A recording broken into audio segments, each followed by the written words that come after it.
کل نا ایک بیماری کا بڑا واویلا کیا جا رہا ہے جس کو کرونا وائرس کہتے ہیں۔ لو بھائی، ایک تو جو مسلمان ہے 5 وقت اللہ کی بارگاہ میں حاضر ہوتا ہے، وہ اس بیماری سے پریشان نہ ہو، کیونکہ اگر اسی بیماری سے ہماری موت لکھی ہے نا تو اسی بیماری سے موت آنی ہے، چاہے آپ جتنا بھی اپنا بچاؤ کر لیں۔ اگر نہیں لکھی تو لا الہ الا اللہ محمد رسول اللہ رب وحدہ لا شریک کی قسم ہے تمہیں یہ بیماری کچھ بھی نہیں کر سکتی۔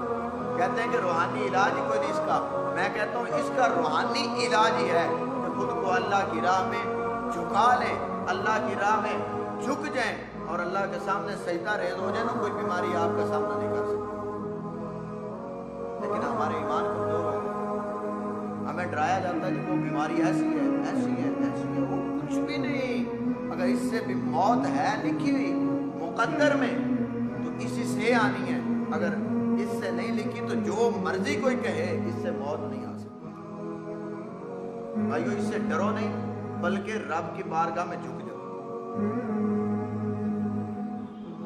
دیکھیں کتنے کتنے ظلم و ستم ہم دل میں کرتے ہیں، اپنی جانوں پر کرتے ہیں، کسی کی جان پر ہم ظلم نہیں کرتے، اپنی جانوں پر کرتے ہیں۔ لیکن اس کرونا وائرس سے نہ ڈریں، اس رب وحدہ لا شریک سے ڈریں۔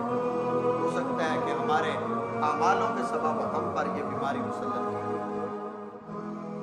اس بیماری سے نہ ڈریں، رب وحدہ لا شریک سے ڈریں اور اس کی بارگاہ میں جھک جائیں۔ اللہ